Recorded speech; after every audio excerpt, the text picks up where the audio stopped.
co-founder of the social news and entertainment website Reddit, has been found dead.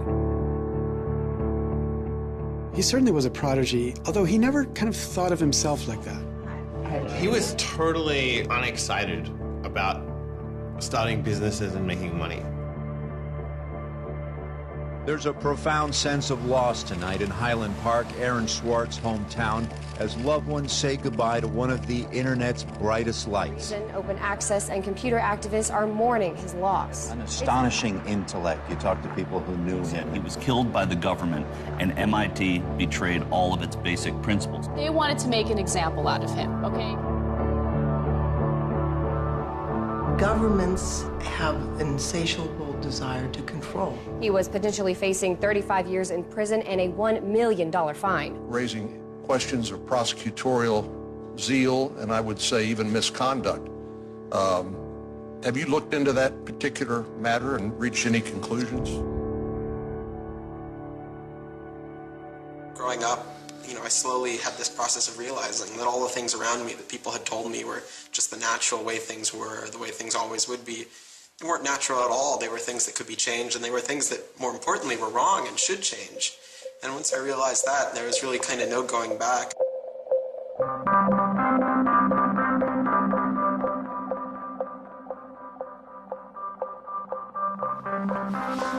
Welcome to Story Reading Time.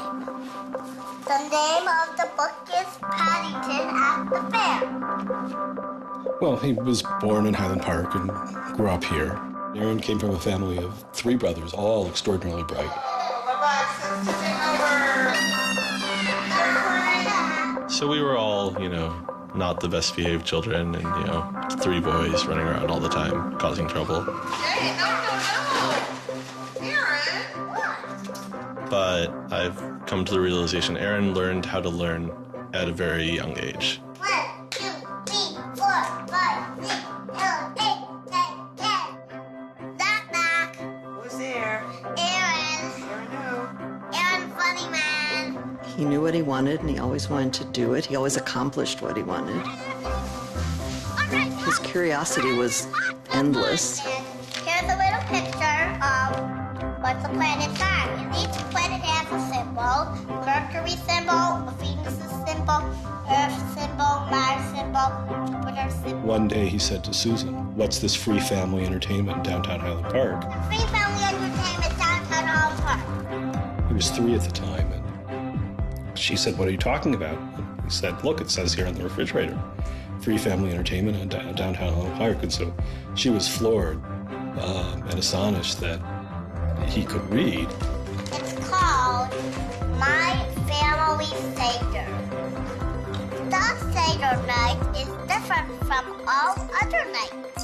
I remember once we were at the University of Chicago Library. I pulled a book off the shelf that was from like 1900 and showed him and said, this is really just an extraordinary place. We all were curious children, but Aaron really liked learning and really liked teaching. And they were going to learn the ABCs backwards. Z-Y-F-W-E-U-T. I remember he came home from his first algebra class, and he was like, "Noah, let me teach you algebra." And I'm like, "What is algebra?" And he was always like that. Now you press the click button. There, now it's got that. Now it's in pink. When he was about 2 or 3 years old, and Bob introduced him to computers, and he just took off like crazy on them. Go fast one to ABC. We all had computers, but Aaron really took to them, really took to the internet. Working at the computer? Mommy, why is nothing working? He started programming from a really young age. I remember the first program that I wrote with him was in BASIC, and it was a Star Wars trivia game. He sat down with me in the basement where the computer was for hours programming this game. The problem that I kept having with him is there was nothing that I wanted done. And to him, there was always something to do, always something that programming could solve. The way Aaron always saw it is that programming is magic, right? You can accomplish these things that normal humans can't. Aaron made an ATM using like a Macintosh and like a cardboard box. One year for Halloween, I didn't know what I wanted to be, and he thought it'd be really, really cool if I dressed up like his new favorite computer, which at the time was the original iMac. I mean, he hated dressing up for Halloween, but he loved convincing other people to dress up as things that he wanted to see.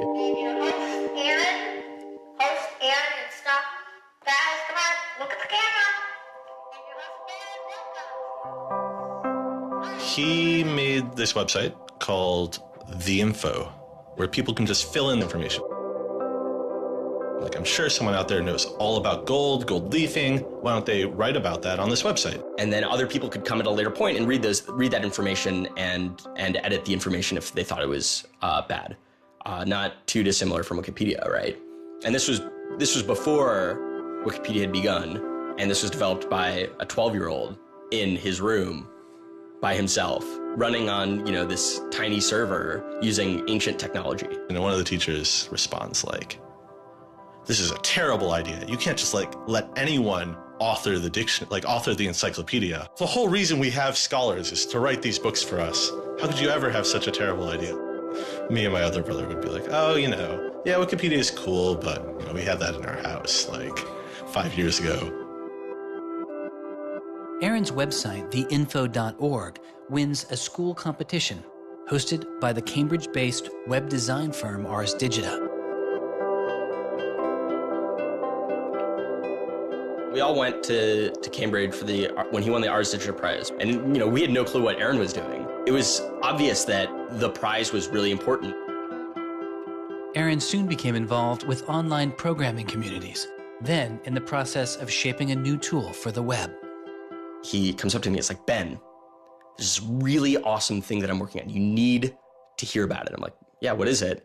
He says, "It's this thing called RSS." And he explains to me what RSS is. I'm like, why is that useful, Aaron? Like, is any site using it? Like, why would I want to use it? There was this mailing list for people who were working on RSS and XML more generally. And there was a person on it named Aaron Swartz who was combative but very smart and who had lots of good ideas. And he didn't ever come to the face-to-face meetings. And they said, when are you going to come out to one of these face-to-face meetings? And he said, I don't think my mom would let me. I'm 14, I just turned 14. And so their first reaction was, well, this colleague we've been working with all year was 13 years old while we were working with him, and he's only 14 now. And their second reaction was, Christ, we really want to meet him. That's extraordinary. He was part of the committee that drafted RSS. What he was doing was to help build the plumbing for modern hypertext. And the piece that he was working on, RSS, was a tool that you can use to get summaries of things that are going on in other web pages. Most commonly, you would use this for a blog. You might have 10 or 20 people's blogs you want to read. You use their RSS feeds, these summaries of what's going on those other pages, to create a unified list of all the stuff that's going on. Aaron was really young, but he understood the technology and he saw that it was imperfect and looked for ways to help make it better.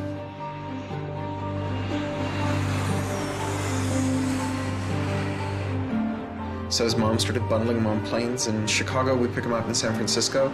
We'd introduce him to interesting people to argue with, and we'd marvel at his horrific eating habits. He only ate white food, only steamed rice and not fried rice because that wasn't sufficiently white, and white bread and so on. And you kind of marvel at the quality of the debate emerging from this, what appeared to be a small boy's mouth.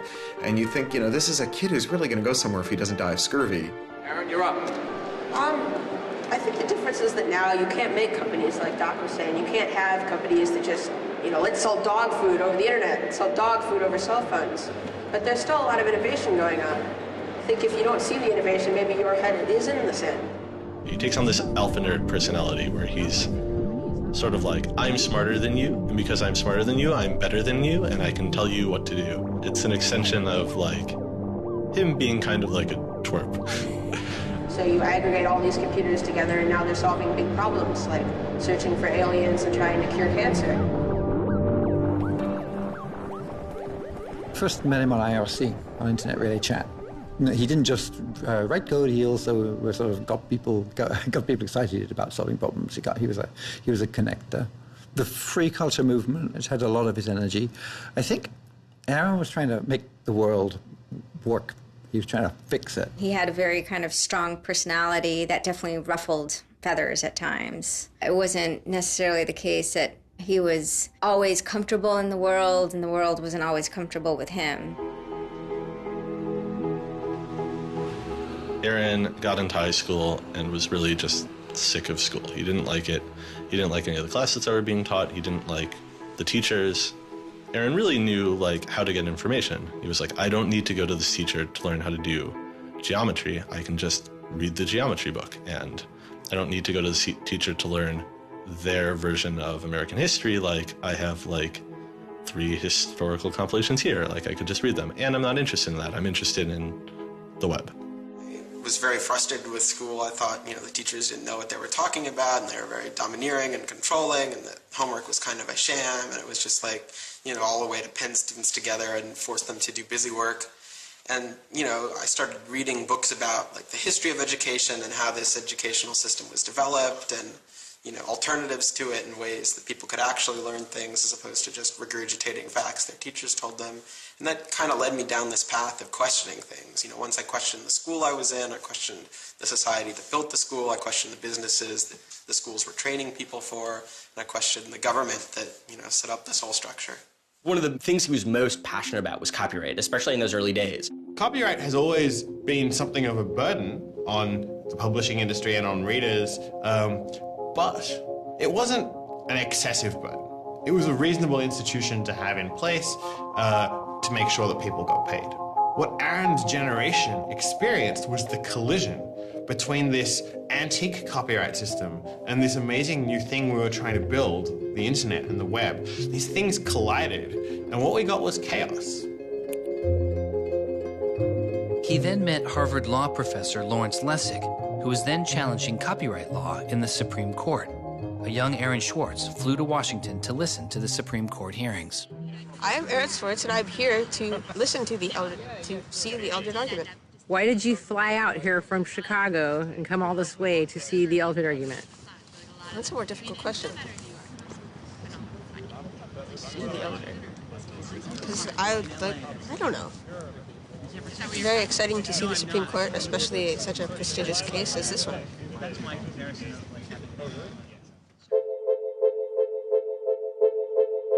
Lessig was also moving forward with a new way to define copyright on the internet. It was called Creative Commons. So the simple idea of Creative Commons is to give people, creators, a simple way to mark their creativity with the freedoms they intended to carry. So if copyright is all about all rights reserved, then this is a kind of some rights reserved model. It's I want a simple way to say to you, here's what you can do with my work, even if there are other things which you need to get my permission before you could do. And Aaron's role was the computer part. How do you architect the licenses so they would be simple and understandable and expressed in a way that machines could process it? And people are like, why do you have this, 15-year-old kid writing the specifications for the Creative Commons? Don't you think that's a huge mistake? And Larry's like, the biggest mistake we would have is not listening to this kid. He's not even tall enough to get over the podium, and it wasn't these movable podiums, so it was this embarrassing thing where once he put his screen up, nobody could see his face. When you come to our website here, and you go to choose license, it gives you this list of options, it explains what it means, and you fill out 3 simple questions. Do you want to require attribution? Do you want to allow commercial uses of your work? Do you want to allow modifications of your work? I was floored, just completely flabbergasted that these adults regarded him as an adult. And Aaron stood up there in front of a whole audience full of people and just started talking about the platform that he'd created for Creative Commons. And they were all listening to him. I was sitting at the back thinking, he's just a kid. Why are they listening to him? But they did. Well, I don't think I comprehended it fully. Though critics have said it does little to ensure artists get paid for their work, the success of Creative Commons has been enormous. Currently on the website Flickr alone, over 200 million people use some form of Creative Commons license. He contributed through his technical abilities, and yet it was not simply a technical matter to him. Aaron often wrote candidly in his personal blog. I think deeply about things, and I want others to do likewise. I work for ideas and learn from people. I don't like excluding people. I'm a perfectionist, but I won't let that get in the way of publication. Except for education and entertainment, I'm not going to waste my time on things that won't have an impact. I try to be friends with everyone, but I hate it when you don't take me seriously. I don't hold grudges. It's not productive, but I learn from my experience. I want to make the world a better place.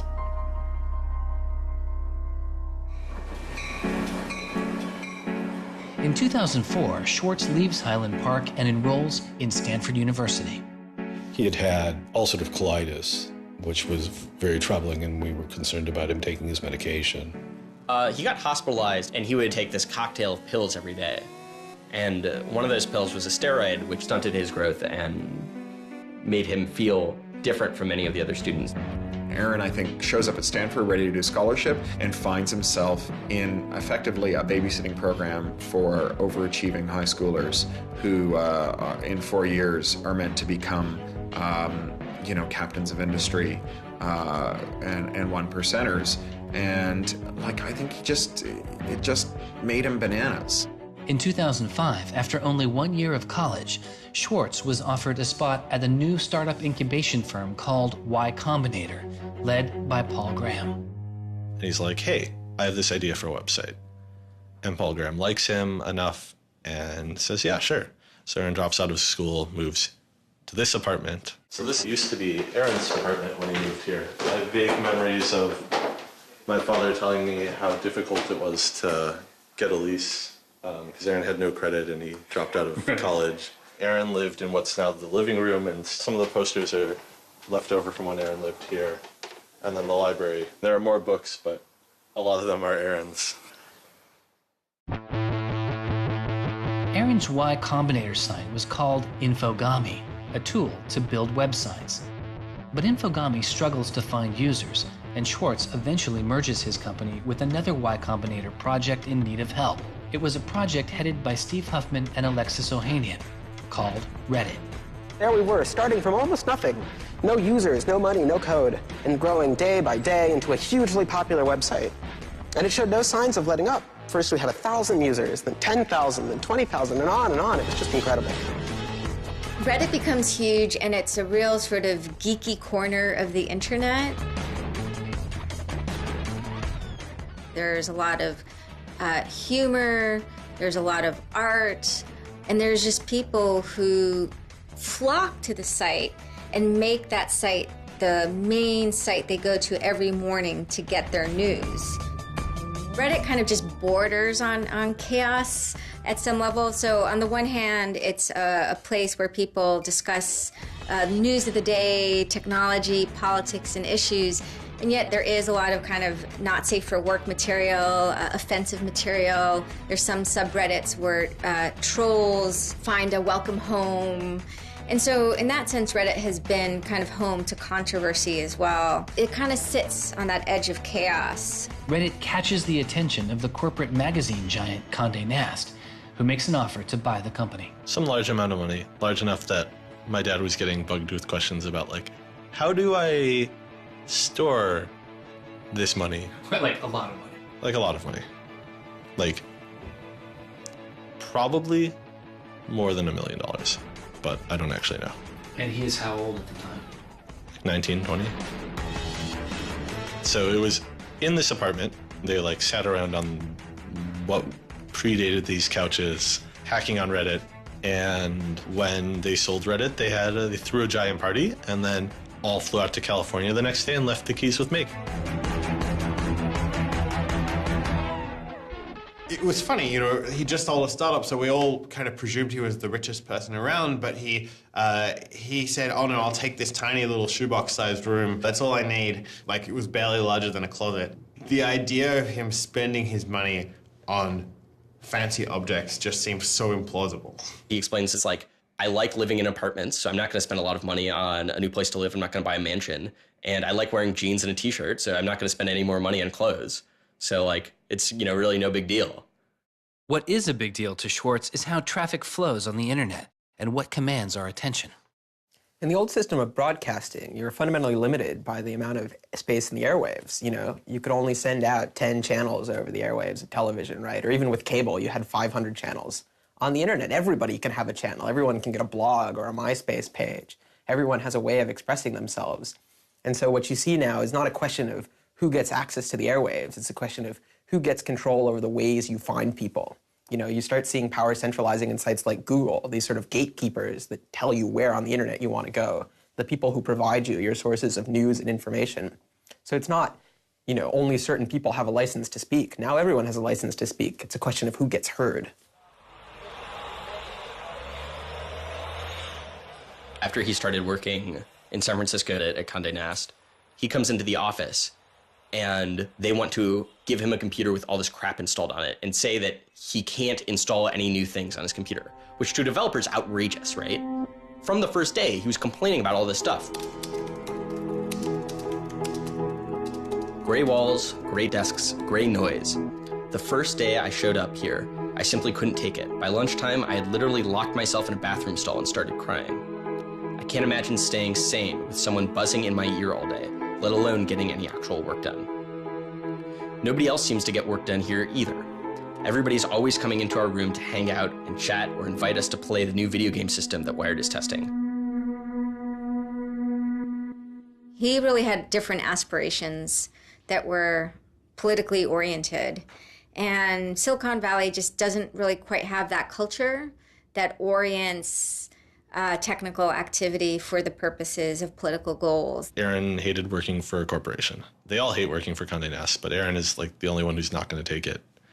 And Aaron basically gets himself fired by not showing up to work ever. It was said to be a messy breakup. Both Alexis Ohanian and Steve Huffman declined to be interviewed for this film. He rejected the business world.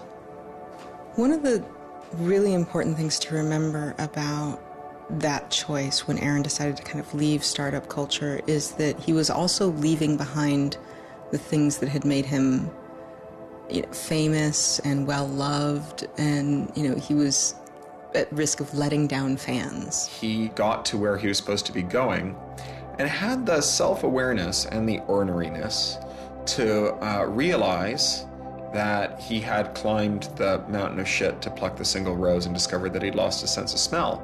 And rather than sit there and insist that it wasn't as bad as it seemed, and he did get the rose in any event, he climbed back down again, which is pretty cool. The way Aaron always saw it is that programming is magic, right? You can accomplish these things that normal humans can't by being able to program. So if you had magical powers, would you use them for good or to make you mountains of cash? Schwartz was inspired by one of the visionaries he had met as a child, the man who had invented the World Wide Web, Tim Berners-Lee. In the 1990s, Berners-Lee was arguably sitting on one of the most lucrative inventions of the 20th century. But instead of profiting from the invention of the World Wide Web, he gave it away for free. It is the only reason the World Wide Web exists today.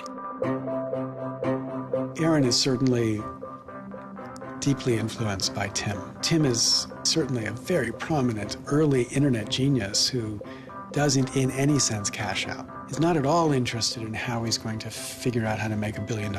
People would have seen, there's money to be made there. So there would have been lots of little webs instead of one big one. And one little web and lots of little webs doesn't work because you can't follow links from one to the other. You had to have the critical mass for this thing was the entire planet. So it's not going to work unless the whole planet can get on board.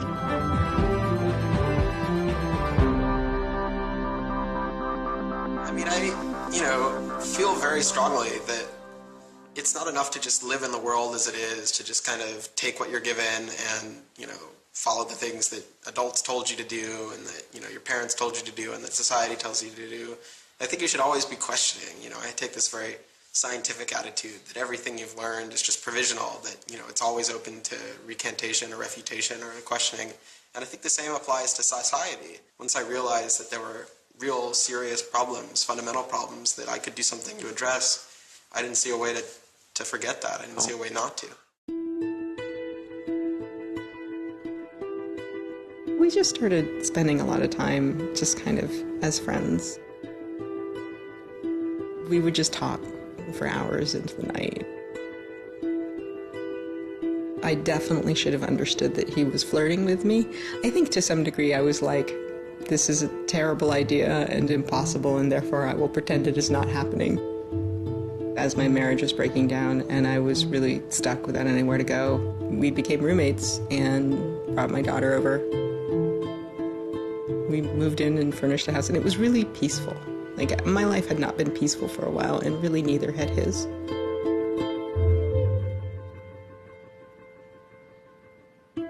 We were extremely close from the beginning of our romantic relationship. We were in constant contact. But we're both really difficult people to deal with. In a very Ally McBeal discussion, he confessed he had a theme song, and I made him play it for me. It was Extraordinary Machine by Fiona Apple. I think it was just that sense of kind of being a little bit embattled that the song has. And it also had like this hopefulness to it. By foot it's a slow climb, but I'm good at being uncomfortable, so I can't stop changing all the time. Because in many ways, Aaron was tremendously optimistic about life. Even when he didn't feel it, he could be tremendously optimistic about life. Extraordinary machine. What are you doing? Flickr has video now. Schwartz threw his energy into a string of new projects involving access to public information, including an accountability website called watchdog.net and a project called the Open Library. So the Open Library project is a website that you can visit at openlibrary.org. And the idea is to be a huge wiki, an editable website with one page per book. So for every book ever published, we want to have a web page about it that combines all the information from publishers, from booksellers, from libraries, from readers onto one site, and then gives you links where you can buy it, you can borrow it, or you can browse it. I love libraries. You know, I'm the kind of person who goes to a new city and immediately seeks out the library. So that's the dream of Open Library, is building this website where both you can leap from book to book, from person to author, from subject to idea, go through this vast tree of knowledge that's been embedded and lost in big physical libraries that's hard to find, that's not very well accessible online, is really important because books are a cultural legacy. You know, books are the place people go to write things down, and to have all that swallowed up by one corporation is kind of scary. How can you bring public access to the public domain? It may sound obvious that you'd have public access to the public domain, but in fact it's not true. So the public domain should be free to all, but it's often locked up. There's often, guard cages. It's like having a national park, but with a moat around it and gun turrets pointed out in case somebody might want to actually come and enjoy the public domain. One of the things Aaron was particularly interested in was bringing public access to the public domain. This is one of the things that got him into so much trouble.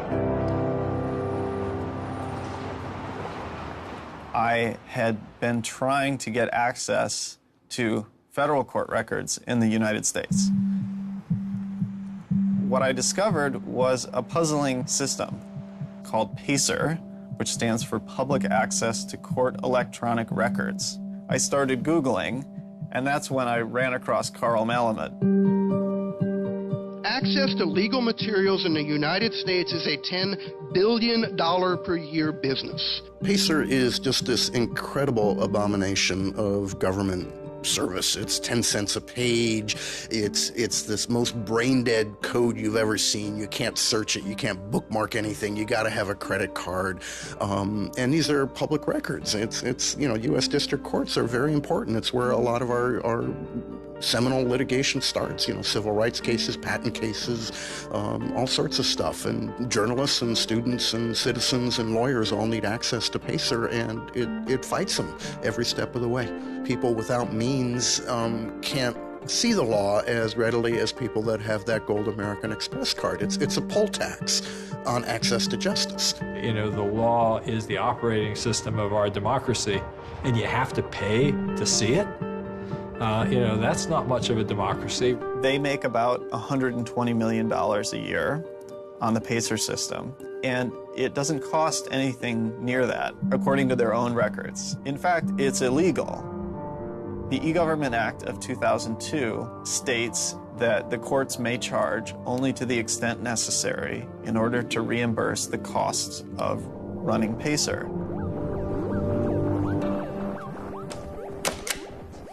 As the founder of public.resource.org, Malamud wanted to protest the PACER charges. He started a program called the PACER Recycling Project, where people could upload PACER documents they had already paid for to a free database so others could use them. The PACER people were getting a lot of flack from Congress and others about public access. And so they put together this system. In 17 libraries across the country, there was free PACER access. That's one library every 22,000 square miles, I believe. So it wasn't really convenient. I encouraged volunteers to join the so-called Thumb Drive Corps and download docs from the public access libraries, upload them to the PACER recycling site. People take a thumb drive into one of these libraries and they download a bunch of documents and they send them to me. And nothing, it was just a joke. In fact, when you clicked on Thumb Drive Core, there was a Wizard of Oz, the Munchkins singing, so a little video clip came up. We represent the lollipop, yeah. But of course, I get this phone call from Steve Schultz and Aaron saying, gee, we'd like to join the Thumb Drive Corps. Around that time, I ran into Aaron at a conference. This is something that really has to be a collaboration between a lot of different people. So I approached him and I said, hey, I'm thinking about an intervention on the PACER problem. Schultz had already developed a program that could automatically download PACER documents from the trial libraries. Swartz wanted to take a look. So I showed him the code. And I didn't know what would come next, but as it turns out, over the course of the next few hours at that conference, he was off sitting in a corner, improving my code, recruiting a friend of his that lived near one of these libraries to go into the library and to begin to test his improved code, at which point the folks at the courts realized something's not going quite according to plan. And data started to come in and come in and come in, and soon there were 760 gigabytes of PACER docs, about 20 million pages. Using information retrieved from the trial libraries, Swartz was conducting massive, automated parallel downloading of the PACER system. He was able to acquire nearly 2.7 million federal court documents, almost 20 million pages of text. Now, I'll grant you that 20 million pages had perhaps exceeded the expectations of the people running the Pilot Access Project, but surprising a bureaucrat isn't illegal. Aaron and Carl decided to go talk to the New York Times about what happened.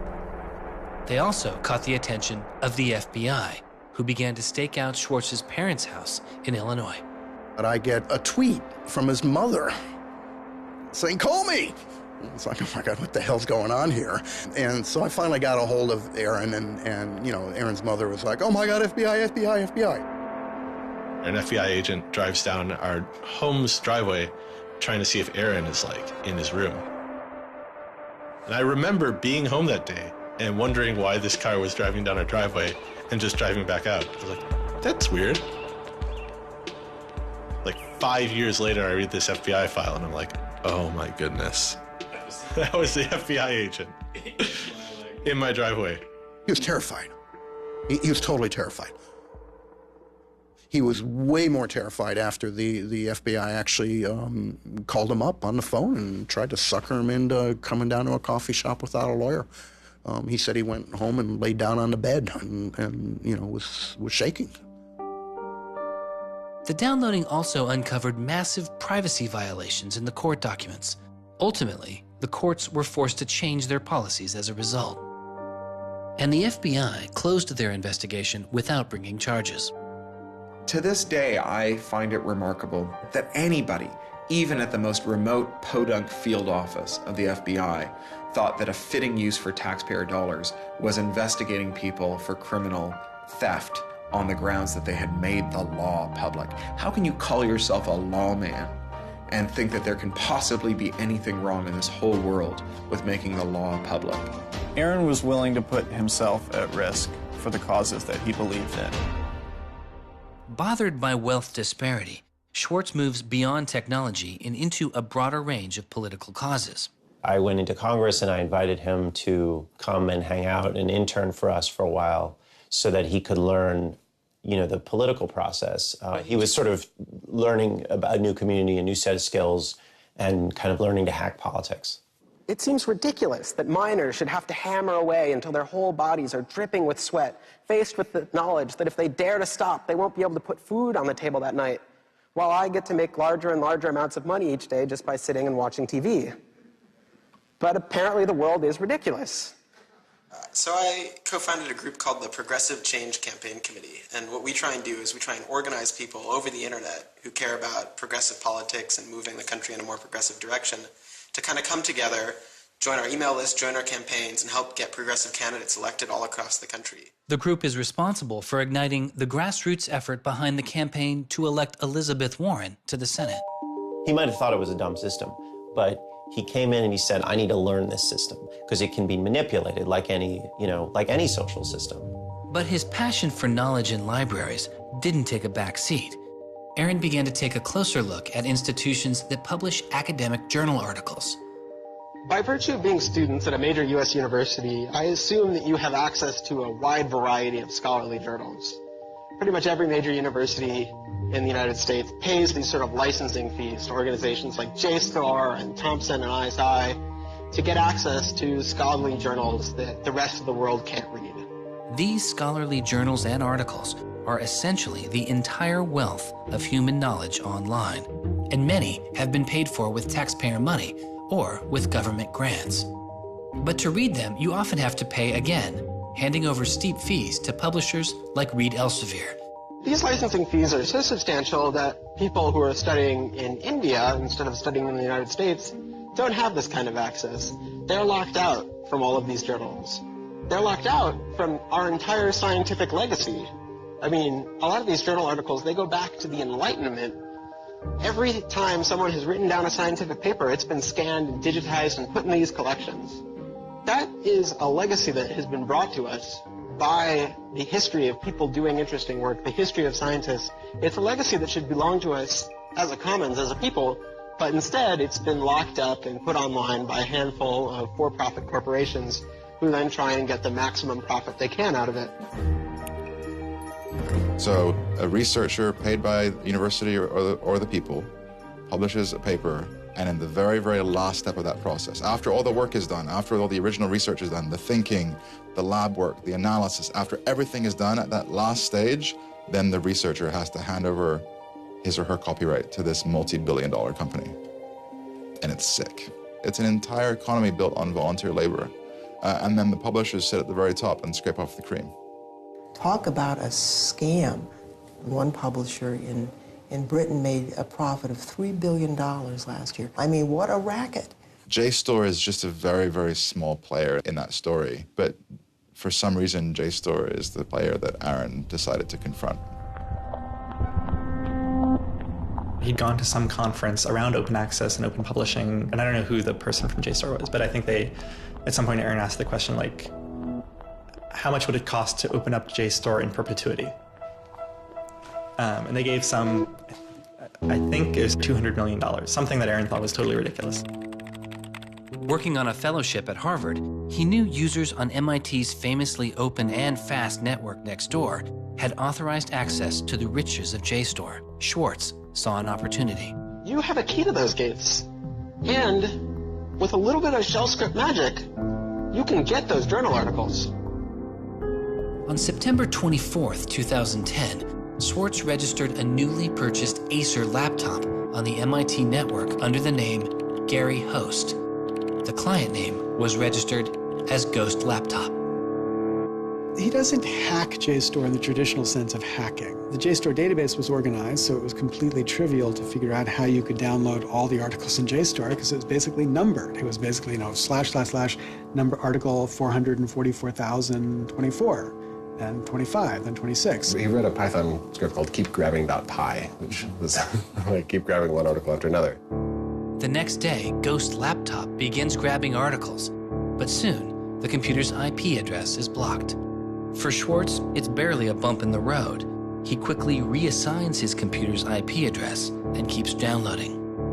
Well, JSTOR and MIT take a number of steps to try to interfere with this when they notice that this is happening. And when the more modest steps don't work, then at a certain stage, JSTOR just cuts off MIT from having access to the JSTOR database. So there's this kind of cat and mouse game around getting access to the JSTOR database. Aaron ultimately, obviously, is the cat because he has more technical capability than the JSTOR database people do in defending them.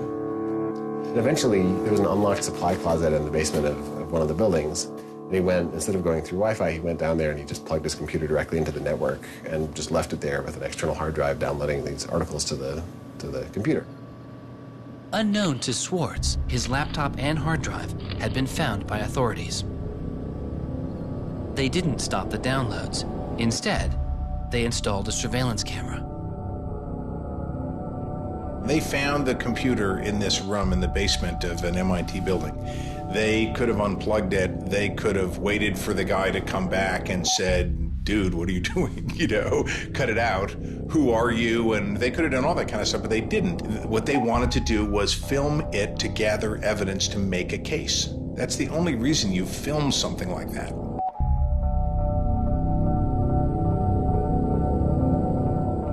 At first, the only person caught on the glitchy surveillance camera was using the closet as a place to store bottles and cans.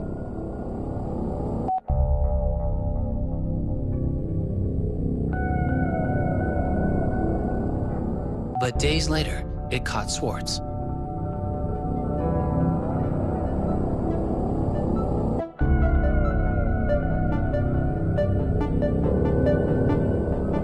Schwartz is replacing a hard drive.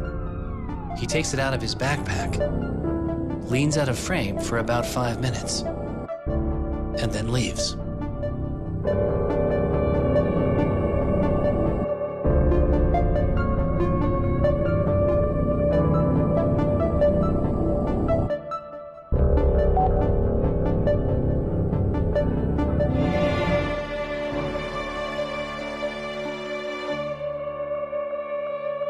And then they organized a stakeout where, as he was biking home from MIT, these cops came out from either side of the road or something like that and started going after him.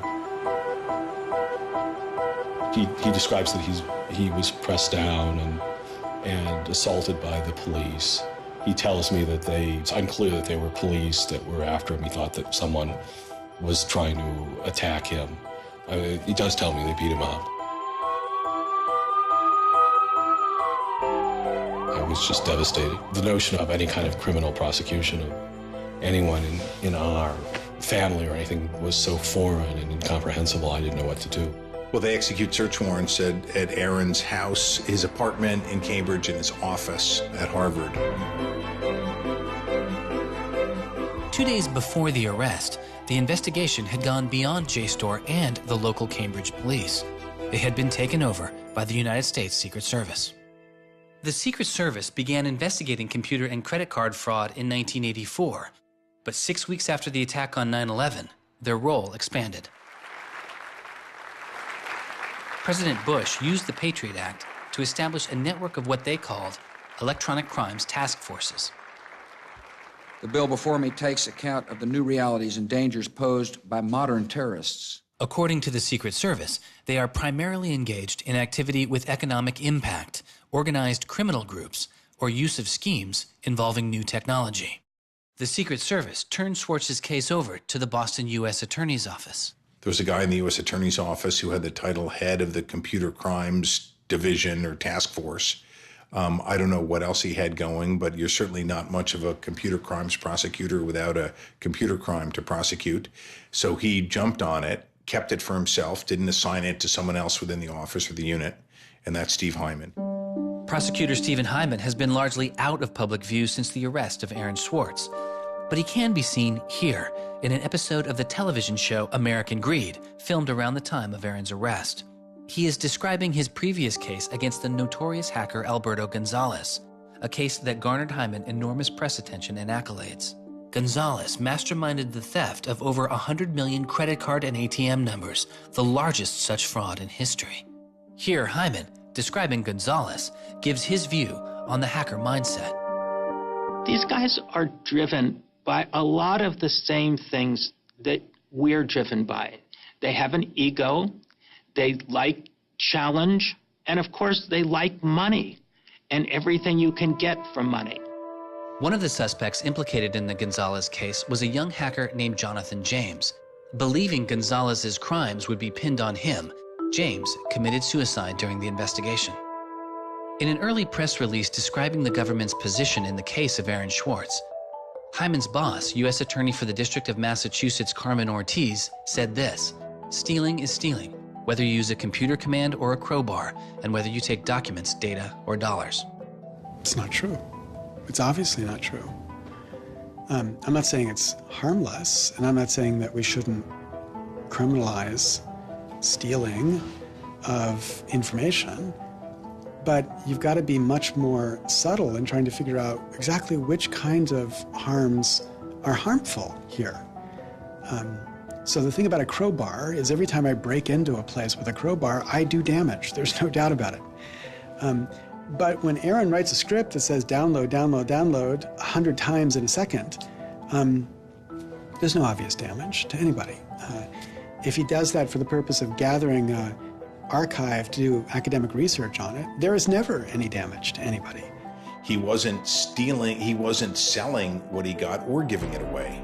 He was making a point, as far as I could tell. The arrest took its toll on Swartz. He just wouldn't talk about it. And he's like very stressed. If you thought like the FBI was like going to come to your doorstep any day, anytime you went down the hall, even to do your laundry, and they would break into your apartment because you left the door unlocked, like, I'd be pretty stressed. And it was clear. And so Aaron was always sort of like in like a dour mood.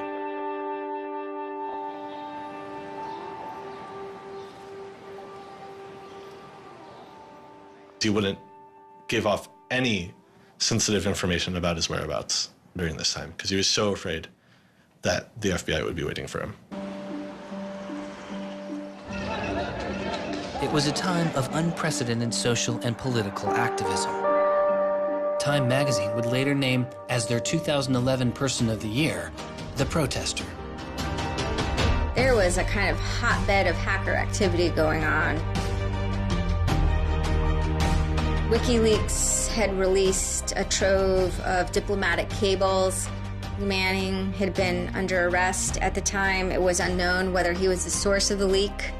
Anonymous, which is a kind of protest ensemble that has a lot of hackers in its ranks, were going on various sprees of sorts. If you compare that to what he did, his stuff should have been left behind for MIT and JSTOR to deal with in a kind of private, professional manner. It should have never gotten the attention of the criminal system. It just didn't belong there.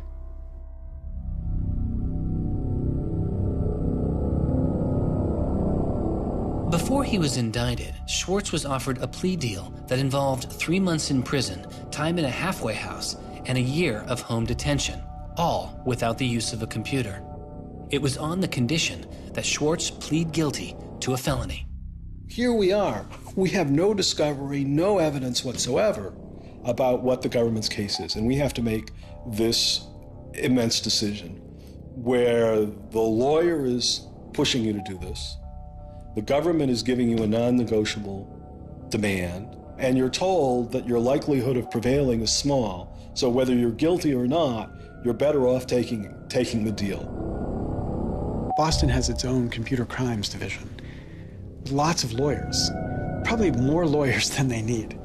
So, you know, you can imagine all sorts of cases where it would be really hard to prosecute because you've got some criminals in Russia or you've got some people inside of a corporation are going to have $500 lawyers or $700 an hour lawyers sitting down against you. And then you've got this case with this kid, which is pretty easy to prove that he did something, and he's already marked himself as a troublemaker with the FBI, so why not go as tough as you can in here against that guy? It's good for you, the prosecutor, it's good for the Republic, because you're fighting all those terrorist types. I was so scared. I was so scared of having my computer seized. I was so scared of going to jail because of my computer being seized. I had confidential material from sources from my previous work on my laptop. And that is above all my priority, is to keep my sources safe. I was so scared of what was going to happen to Ada. Aaron told me that they'd offered him a deal, and he finally just said that he would take it if I told him to. And I came real close to saying take it. He had developed like serious political aspirations in the intervening time between when, that moment when he ended that entrepreneurial startup life and begun this new life that had come to this political activism. And he just didn't believe that he could continue in his life with a felony. He said to me one day, we were walking by the White House, and he said to me, they don't let felons work there.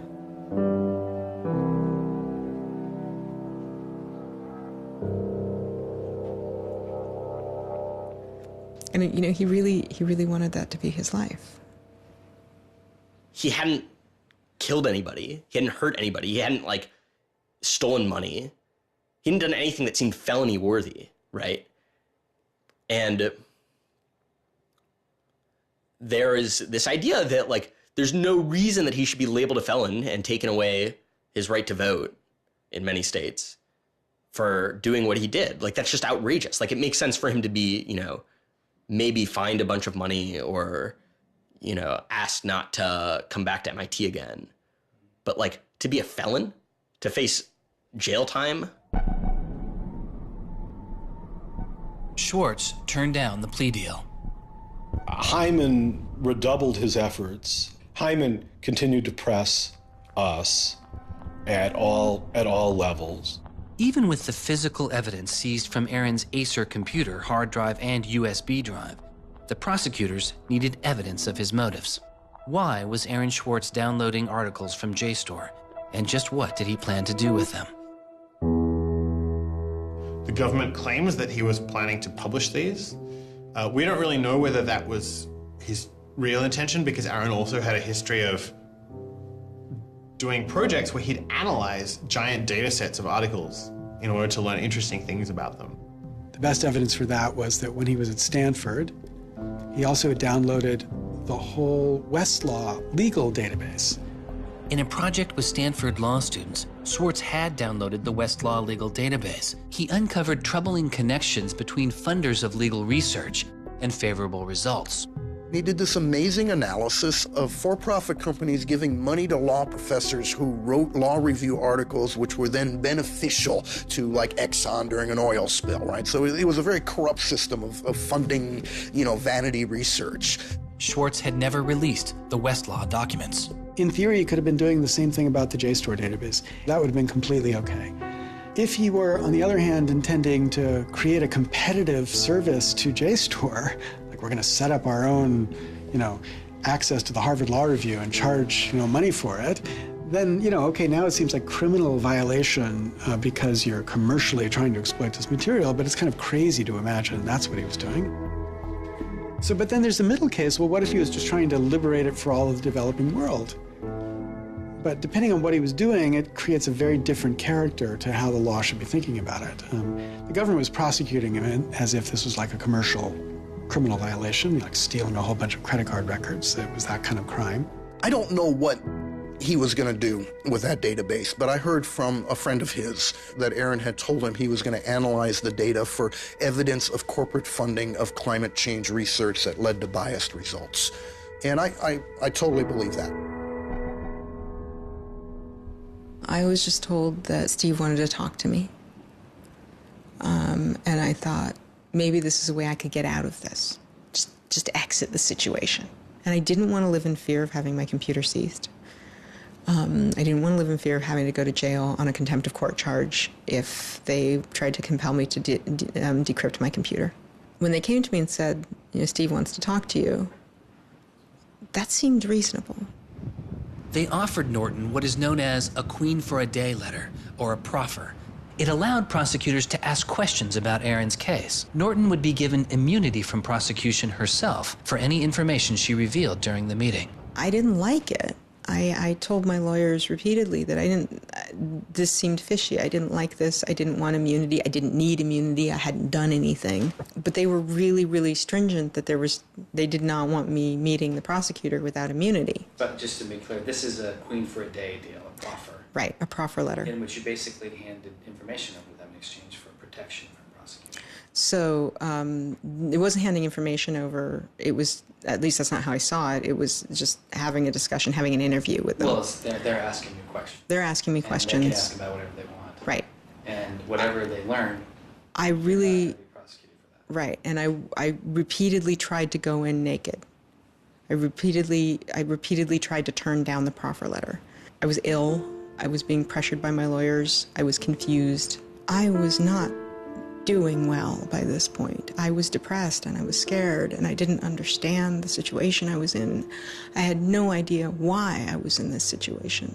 I hadn't done anything interesting, much less wrong. We went out of our minds. Aaron was clearly very distraught about it. We were very distraught about it. Aaron's attorneys were very distraught about it. We tried to get Quinn to change attorneys. I was very unused to being in a room with large men, well-armed, that are continually telling me I'm lying and that I must have done something. I told them that this thing that they were prosecuting wasn't a crime. I told them that they were on the wrong side of history. I used that phrase. I said, you're on the wrong side of history. And they looked bored. They didn't even look angry. They just looked bored. And it began to occur to me that we weren't having the same conversation. I mean, I told them plenty of things about, why people would download journal articles, and eventually, I don't remember what was around it. I mentioned that he'd done this blog post, the Guerrilla Open Access Manifesto. This is the Guerrilla Open Access Manifesto, supposedly written in July 2008 in Italy.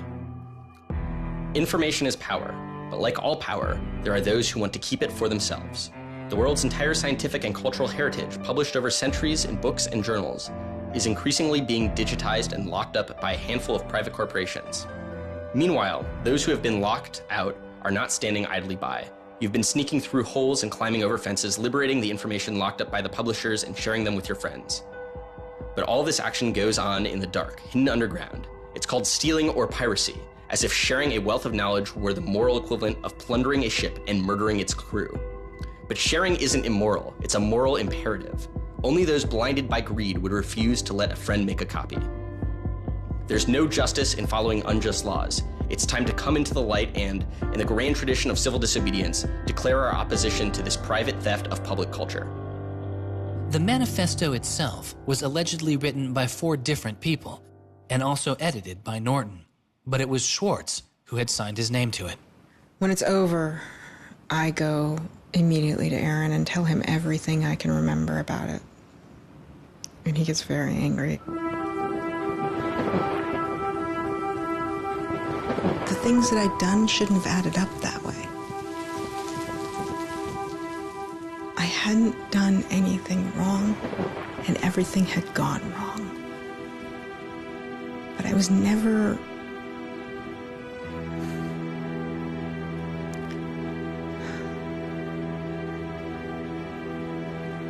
I'm still angry. I'm still angry that you can try your best with these people to do the right thing, and they will turn everything against you, and they will hurt you with anything they can. And in that moment, I regret that I said what I did. But my much larger regret is that we have settled for this, that we are okay with this. That we are okay with a justice system that tries to game people into little traps so they can ruin their lives. So yeah, I wish I hadn't said that, but I am much, much angrier that this is where I am. That this is what we as a people think is okay. They used every method that I think they could think of to get her to provide information which would be unhelpful to Aaron and helpful to the prosecution of Aaron. Right. But you know, I don't think she had information that was helpful to the government. Months go by as Schwartz's friends and family await a looming indictment. In the meantime, Schwartz was becoming a go-to expert on a series of internet issues. To you then, do you think that the internet is something that should be considered a human right and something that the government cannot take away from you? Yes, definitely. I mean, this notion that national security is an excuse to shut down the internet, that's exactly what we heard in Egypt, in Syria, and all these other countries. And so, yeah, it's true. Sites like WikiLeaks are going to be putting up some embarrassing material about what the U.S. government does, and people are going to be organizing to protest about it and try and change their government. You know, and that's a good thing. That's what all these First Amendment rights of free expression, of freedom of association are all about. And so the notion that we should try and shut those down, I think, just goes against very basic American principles. The principle, I think, is one that our founding fathers would have understood. If the internet had been around back then, instead of putting post offices in the Constitution, they would have put ISPs. Well, it's definitely interesting to see how... Schwartz meets activist Taryn Steinbrickner-Kaufman, and the two begin to date. We need a massive global public outcry. If there's no massive global public outcry, it won't create any change. You know, 4 people in this city should cause a massive global public outcry. You know, we need a petition signer. Without telling her specifics, he warned her he was involved in something he called simply the bad thing. And I had sort of crazy theories, like that he was having an affair with Elizabeth Warren or something. I speculated both Hillary Clinton and Elizabeth Warren, actually, but... So sometime in probably late July, Aaron called me, and I happened to pick up, and he said, you know, the bad thing might be in the news tomorrow. Do you want me to tell you, or do you want to read about it in the news? And I said, well, I want you to tell me. And he said, well, I've been arrested for downloading too many academic journal articles, and they want to make an example out of me. And I was like, that's it? That's the big fuss? Really? Like, this doesn't sound like a very big deal. On July 14th, 2011, federal prosecutors indict Schwartz on 4 felony counts. He gets indicted on the same day that, like, 2 people in England who are part of LulzSec get arrested, and, like, a few other real hackers. And Aaron is just, like, someone who kind of looks like a hacker, enough that they can, like, you know, put his head on a stake and, like, put it on the gates. Aaron went to surrender, and they arrested him. They then strip searched him, took away his shoelaces, took away his belt, and left him in solitary confinement. The District of Massachusetts United States Attorney's Office released a statement saying Schwartz faces up to 35 years in prison, to be followed by 3 years of supervised release, restitution, forfeiture, and a fine of up to $1 million. He is released on $100,000 bail. The same day, the primary victim in the case, JSTOR, formally drops all charges against Schwartz and declines to pursue the case. JSTOR, they weren't our friends, they weren't helpful or friendly to us, but they also were just kind of like, we're not part of this. JSTOR and their parent company, Ithaca, also sidestepped requests to talk with this film. But at the time, they released a statement saying it was the government's decision whether to prosecute, not JSTOR's. And so it's our belief that with that, the case will be over. That we should be able to get Steve Hyman to drop the case or settle it in some rational way. And the government refused. Why? Well, because I think they wanted to make an example out of Aaron. And they said they wanted to, the reason why they wouldn't move on requiring a felony conviction and jail time was that they wanted to use this case as a case of for deterrence. They told us that. They told you that? Yes. This was going to be an example? Yes. He was going to be an example? Yes. Steve Hyman said that. Deterring who? Like, there's other people out there running around logging onto JSTOR and downloading the articles to make a political statement. I mean, who are they deterring? It would be easier to understand the Obama administration's posture of supposedly being for deterrence if this was an administration that, for instance, prosecuted arguably the biggest economic crime that this country has seen in the last 100 years, the crimes that were committed that led to the financial crisis on Wall Street. When you start deploying the non-controversial idea of deterrence only selectively, you stop making a dispassionate analysis of lawbreaking, and you started deciding to deploy law enforcement resources specifically on the basis of political ideology. And that's not just undemocratic, it's supposed to be un-American. Prosecutor Stephen Hyman later reportedly told MIT's outside counsel that the straw that broke the camel's back was a press release sent out by an organization Schwartz founded called Demand Progress. According to the MIT account, Hyman reacted to the short statement of support, calling it a wild internet campaign and a foolish move that moved the case from a human one-on-one level to an institutional level. That was a poisonous combination. A prosecutor who didn't want to lose face, who had a political career in the offing maybe, and didn't want to have this come back and haunt them. You spent how many tax dollars arresting someone for taking too many books out of the library and they got your ass handed to you in court? No way. I then moved to try to put pressure on MIT in various ways to get them to go to the government and request the government to stop the prosecution. What is MIT's reaction to that? There doesn't seem to be any reaction from MIT at that point.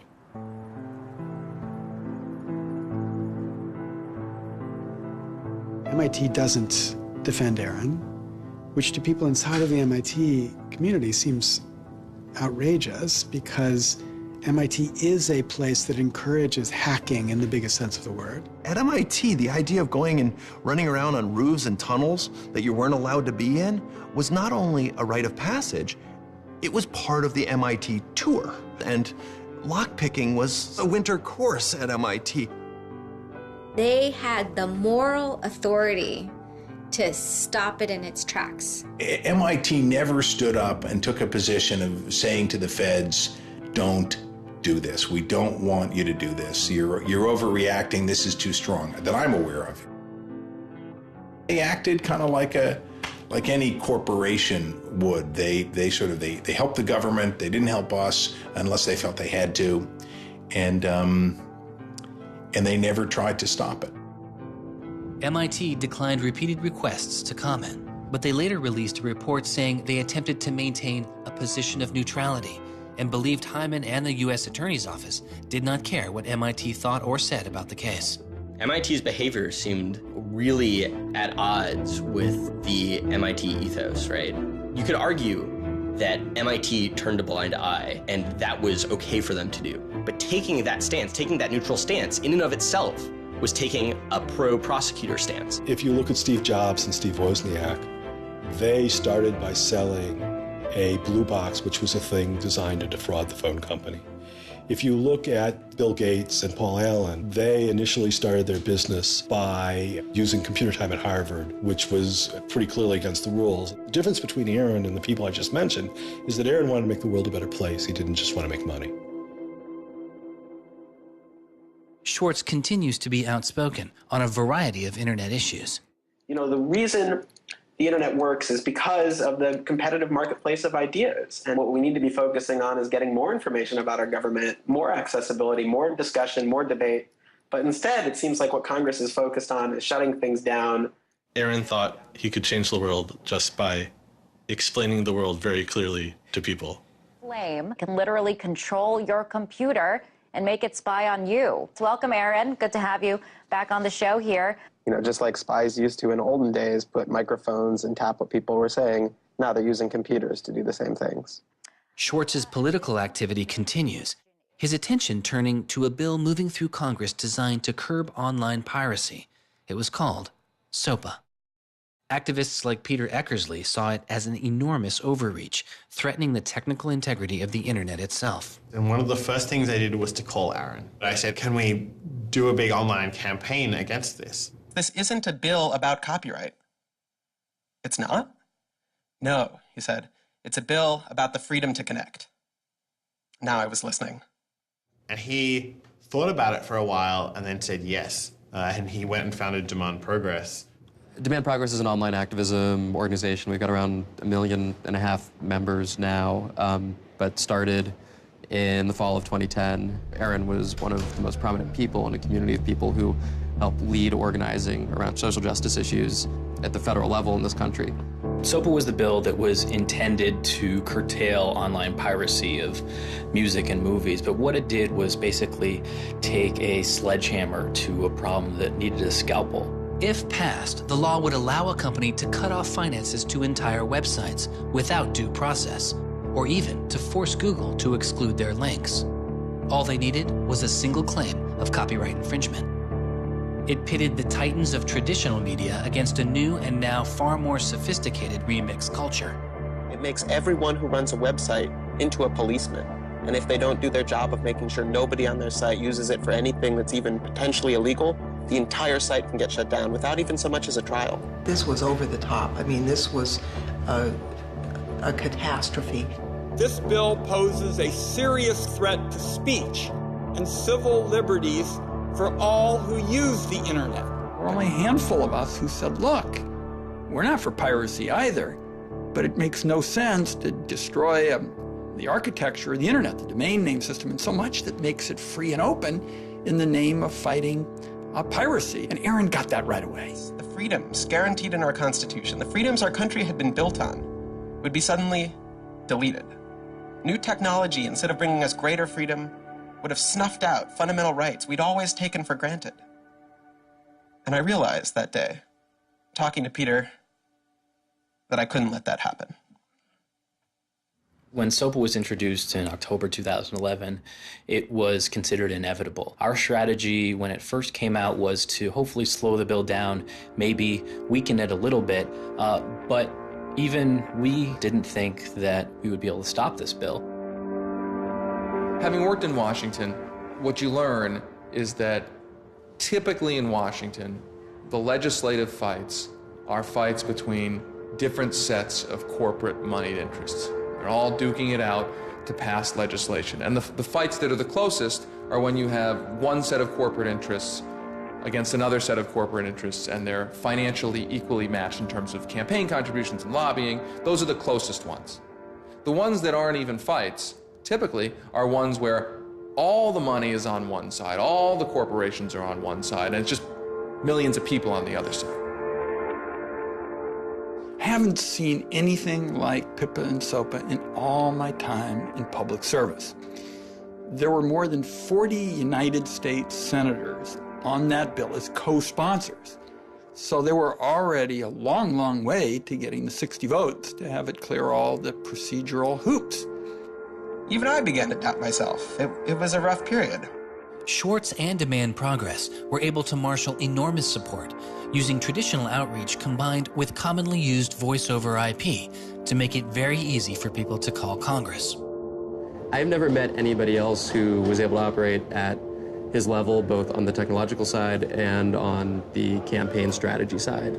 Millions of people contacted Congress and signed anti-SOPA petitions. Congress was caught off guard. There was just something about watching those clueless members of Congress debate the bill, watching them insist they could regulate the internet and a bunch of nerds couldn't possibly stop them. I am not a nerd. I'm just not enough of a nerd. Maybe we ought to ask some nerds what this thing really does. Let's have a hearing, bring in the nerds. Really? Nerds?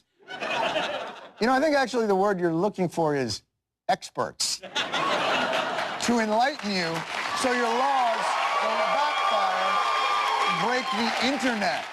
We use the term geek, but we're allowed to use that because we are geeks. The fact that it got as far as it did without them talking to any technical experts reflects the fact that there is a problem in this town. I'm looking for somebody to come before this body and testify in a hearing and say, this is why they're wrong. There used to be an office that provided science and technology advice, and members could go to them and say, help me understand XYZ. And Gingrich killed it. He said it was a waste of money. Ever since then, Congress has plunged into the dark ages. I don't think anybody really thought that SOPA could be beaten, including Aaron. think it was worth trying, but it didn't seem winnable. And I remember maybe a few months later, I remember him just turning to me and being like, I think we might win this. And I was like, that would be amazing. Calls to Congress continue. When the domain hosting site GoDaddy becomes a supporter of the bill, tens of thousands of users transferred their domain names in protest. Within a week, a humbled GoDaddy reverses their position on SOPA. When the Congress people that supported the record and movie industries realized that there was this backlash, they kind of scaled the bill back a little bit. You could see the curve happening. You could see that that our arguments were starting to resonate. It was like Aaron had been like striking a match and it was being blown out. Striking another one was being blown out. And finally he'd like managed to catch enough kindling that the flame actually caught, and then it turned into this roaring blaze.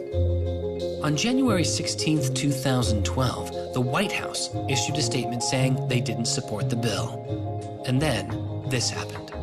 I'm a big believer that we should be dealing with issues of piracy, and we should deal with them in a serious way. But this bill is not the right bill. When Jimmy Wales put his support towards blacking out Wikipedia, the #5 most popular website in the world. This is a website that's on several % of all of the clicks on anywhere on the internet. Wikipedia went black, Reddit went black, Craigslist went black, the phone lines on Capitol Hill flat out melted. Members of Congress started rushing to issue statements retracting their support for the bill that they were promoting just a couple days ago. Within 24 hours, the number of opponents of SOPA in Congress went from this to this. To see congressmen and senators slowly flip sides throughout the day of the blackout was pretty unbelievable. There was like a 100 representative swing. And that was when, as hard as it was for me to believe, after all this, we had won. The thing that everyone said was impossible, that some of the biggest companies in the world had written off as kind of a pipe dream, had happened.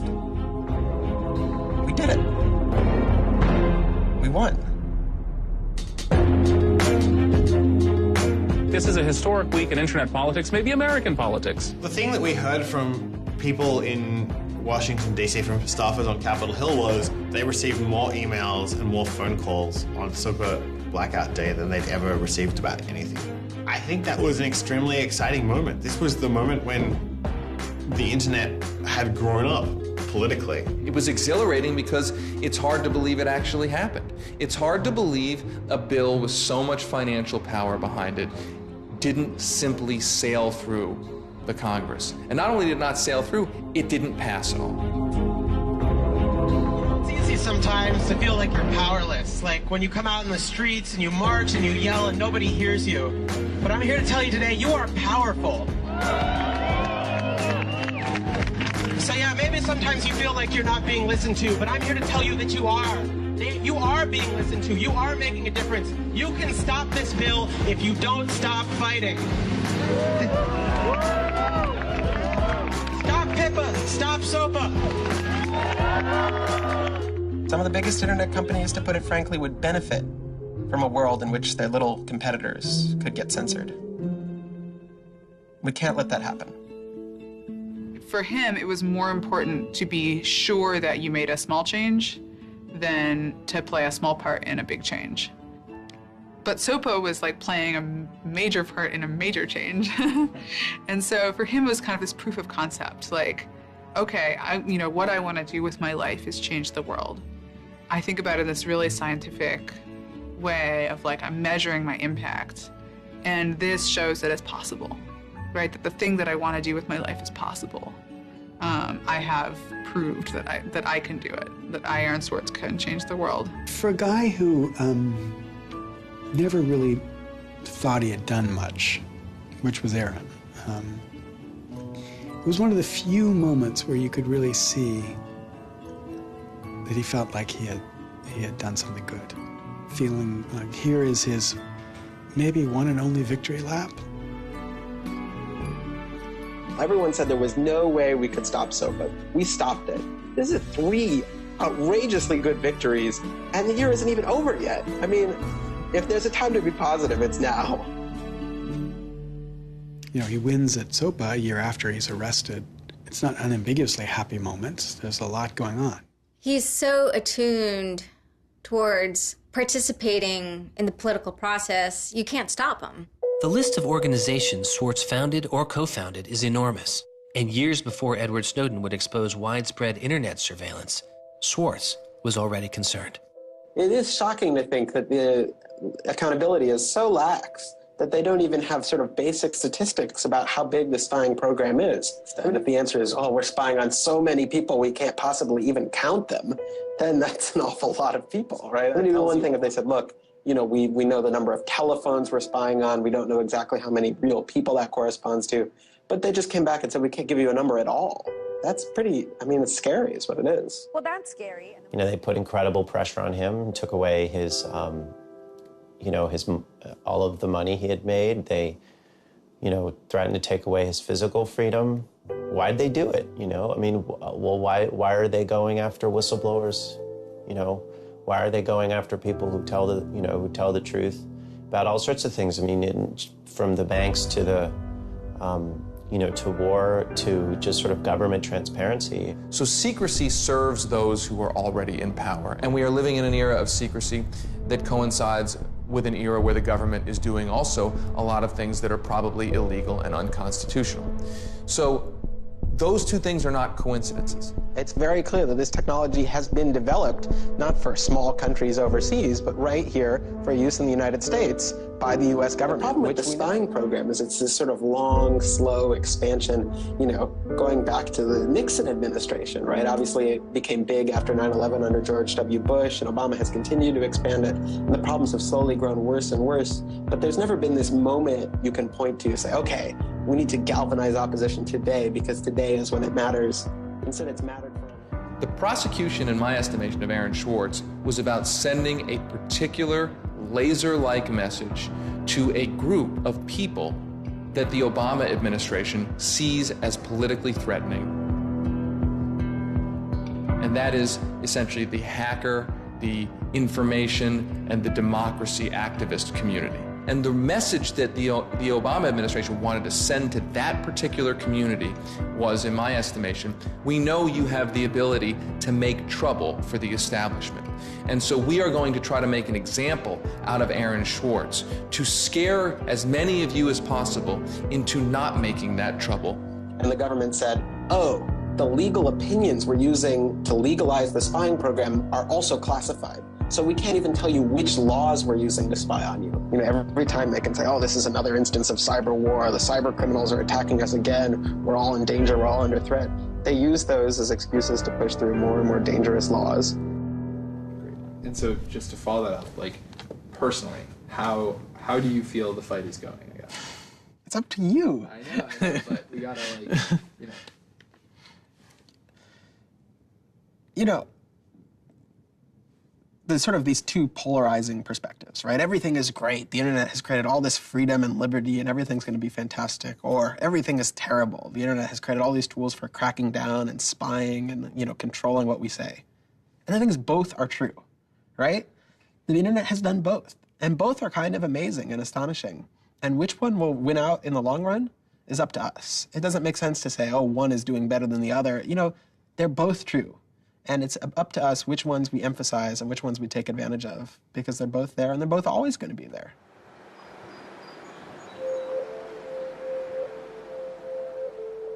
On September 12, 2012, federal prosecutors filed a superseding indictment against Swartz, adding additional counts of wire fraud, unauthorized access to a computer, and computer fraud. Now, instead of 4 felony counts, Swartz was facing 13. The prosecution's leverage had dramatically increased, as did Swartz's potential jail time and fines.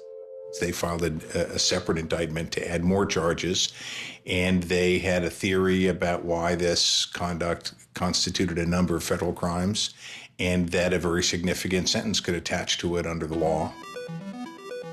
That theory, and much of the prosecution's case against Swartz, involved a law created originally in 1986. It is called the Computer Fraud and Abuse Act. The Computer Fraud and Abuse Act was inspired by the movie War Games with Matthew Broderick, which is a great movie. I have you now. In this movie, a kid gets the ability through the magic of computer networks to, like, launch a nuclear attack. that's not actually possible, and it certainly wasn't possible in the 80s, but apparently this movie scared Congress enough to pass the original Computer Fraud and Abuse Act. This is a law that's just behind the times. For example, it penalizes terms of service kinds of arrangements. You can have something like eHarmony or Match.com, and somebody sort of inflates their own personal characteristics, and all of a sudden, depending on the jurisdiction and the prosecutors, they could be in a whole host of troubles. We all know what terms of use are. Most people don't read them, but not abiding by their terms could mean you are committing a felony. The website terms of service often say things like, be nice to each other, or don't do anything that's improper. The idea that the criminal law has anything to say about these kinds of violations, I think strikes most people as crazy. The examples get even more crazy. Until it was changed in March of 2013, the terms of use on the website of Hearst's 17 magazine said you had to be 18 in order to read it. I would say that the way the CFA has been interpreted by the Justice Department, we are probably all breaking the law. Vague and prone to misuse, the CFAA has become a one-size-fits-all hammer for a wide range of computer-related disputes.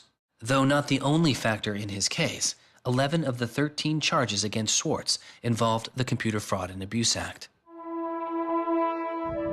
The question why hangs over much of the story of Aaron Swartz. Just what was motivating the government, and what would their case have been? The Department of Justice declined requests for answers, but Professor Oren Kerr is a former prosecutor who has studied the case. So I think I come about this case from a different direction than other people on a number of reasons. I was a federal prosecutor at the Justice Department for 3 years before I started teaching. The government came forward with an indictment based on what crimes they thought were committed, just as a purely lawyers matter, looking at the precedents, looking at the statute, looking at the history, looking at the cases that are out there so far. I think it was a fair indictment based on that. You can debate whether they should have charged this case. There's just a lot of disagreement. Some people are on the open access side, some people are not. I think the government took Swartz's guerrilla open access manifesto very seriously. And I think they saw him as somebody who was committed as a moral imperative to breaking the law to overcome a law that Swartz saw as unjust. And in a democracy, if you think a law is unjust, there are ways of changing that law. There's going to Congress, as Swartz did so masterfully with SOPA. Or you can violate that law in a way to try to nullify that law. And I think what was driving the prosecution was the sense that Swartz was committed not just to breaking the law, but to really making sure that law was nullified, that everyone would have access to the database in a way that you couldn't put the toothpaste back into the tube. It would be done, and Swartz's side would win. There's a big disagreement in society as to whether that is an unjust law, and ultimately that's a decision for the American people to make, working through Congress. And then the second problem is, I think, we're still trying to figure out what's the line between less serious offenses and more serious offenses. We're now entering this different environment of computers and computer misuse, and we don't yet have a really strong sense of exactly what these lines are. So we're just working that out. This is a poor use of prosecutorial discretion. The hammer that the Justice Department has to scare people with it just gets bigger and bigger and bigger. And so most people just, you can't roll the dice with your life like that. Should we tap somebody's phone? Should we film them? Should we turn somebody and get them to testify against these other people? That's how federal agents and prosecutors think. They build cases, they make cases. Swartz was caught in the gears of a brutal criminal justice system that could not turn back, a machine that has made America the country with the highest rate of incarceration in the world. We have in this country allowed ourselves to be captured by the politics of fear and anger, and anything we're afraid of, like the future of the internet and access, and anything we're angry about instinctively creates a criminal justice intervention. And we've used jail, prison, and punishment to resolve a whole host of problems that historically were never seen as criminal justice problems. The impulse to threaten, indict, prosecute, which is part of what has created this debate and controversy over online access and information on the internet, is very consistent with what we've seen in other areas. The one difference is that the people who are usually targeted and victimized by these kinds of criminal and carceral responses are typically poor and minority. Schwartz's isolation from friends and family increased.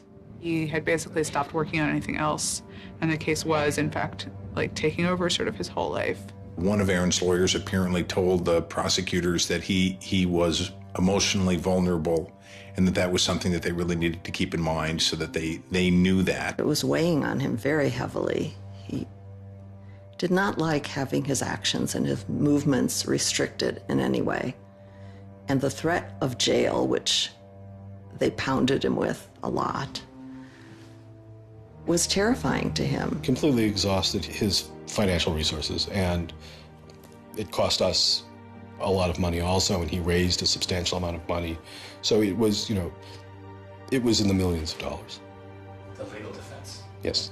was in millions. Yes. Yeah, I think he didn't want to be a burden to people. I think that was a factor.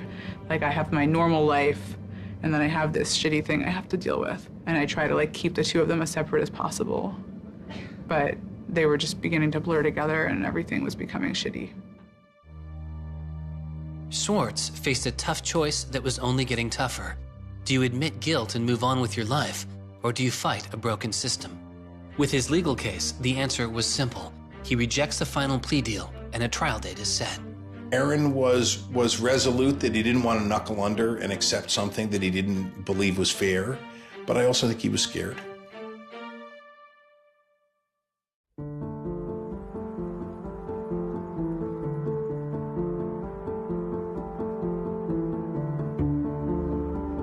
I don't think they would have convicted Aaron. I think we would have walked him out of that courthouse, and I would have given him a big hug, and we would have walked across that little river in Boston and gone and had a couple of beers. I really thought that we were right. I thought that we were going to win the case. I thought that we could win the case. He didn't talk about it very much, but you could see the enormous pain that he was going through.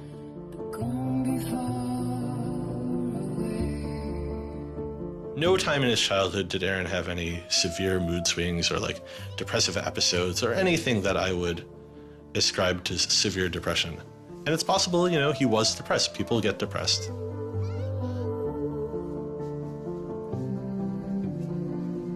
Very early in our relationship, 3 or 4 weeks in or something, I remember him saying to me that I was a lot stronger than he was. He was brittle in a lot of ways. Things were a lot harder for him than for a lot of people. It was part of his brilliance, too. I think he probably had something like clinical depression in his early 20s. I don't think he did when I was with him. He wasn't a joyful person, but that's different from being depressed. He was just under such enormous pressure for 2 years straight. He just didn't want to do it anymore. He was just I just think it was too much.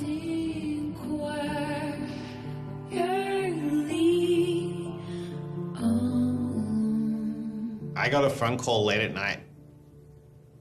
I could tell something was wrong, and then I called and I realized what had happened. A co-founder of the social news and entertainment website Reddit has been found dead. Police say 26-year-old Aaron Swartz killed himself yesterday in his Brooklyn apartment. I just thought, we've lost one of the most creative minds of our generation. It was like the whole world fell apart at that moment.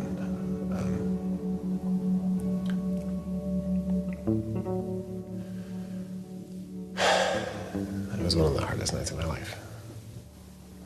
As I kept screaming, I can't hear you. What did you say? I can't hear you.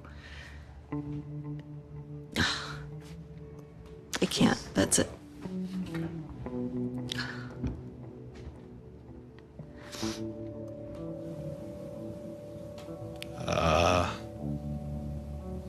Yeah, none of it made any sense.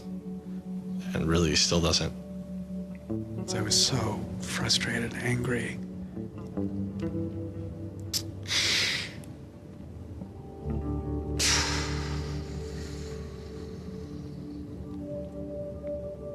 I tried to explain it to my kids. My 3-year-old told me that the doctors would fix him.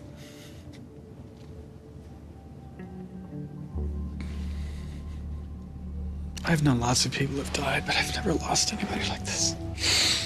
Because everybody feels, and I do too, there's so much we could have more to do. Like, I just didn't know he was there. I didn't know this is what he was suffering, and he was part of me.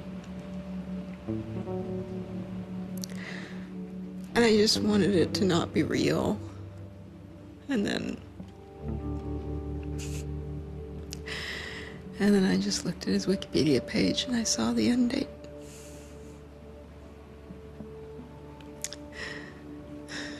To 2013.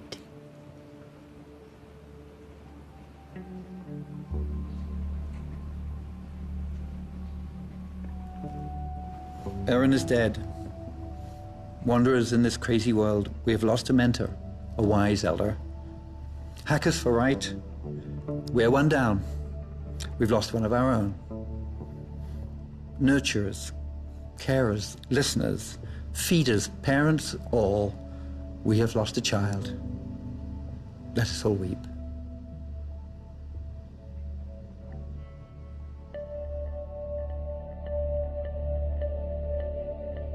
my first thought was, well, what if nobody even notices? Because it wasn't clear to me how salient he was. I had never seen anything quite like the outpouring I saw. The net just lit up. I mean, everyone was trying to explain it in their own way, but I've never seen people grieve on Twitter before. People were visibly grieving online. He was the internet's own boy, and the old world killed him. We are standing in the middle of a time when great injustice is not touched. Architects of the financial meltdown have dinner with the president regularly. In the middle of that time, the idea that this was what the government had to prosecute just seems absurd if it weren't tragic. The question is, can we do something, given what's happened, to make the world a better place? And how can we further that legacy? That's the only question that one can ask. All over the world, there were starting to be hackathons and gatherings. Aaron Swartz has, in some sense, brought the best out of us in trying to say, how do we fix this? He was, in my humble opinion, one of the true extraordinary revolutionaries that this country has produced. I don't know whether Aaron was defeated or victorious, but we are certainly shaped by the hand of the things that he wrestled with. When we turn armed agents of the law on citizens trying to increase access to knowledge, we've broken the rule of law, we've desecrated the temple of justice. Aaron Swartz was not a criminal. Change does not roll in on the wheels of inevitability, it comes through continuous struggle. Aaron really could do magic. And I'm dedicated to making sure that his magic doesn't end with his death. He believed that he could change the world, and he was right. Out of the last week and out of today, phoenixes are already rising. Since Schwartz's death, Representative Zoe Lofgren and Senator Ron Wyden have introduced legislation that would reform the Computer Fraud and Abuse Act, the outdated law that formed the majority of the charges against Schwartz. It's called Aaron's Law. Aaron believed that, you literally ought to be asking yourself all of the time, what is the most important thing I could be working on in the world right now? And if you're not working on that, why aren't you?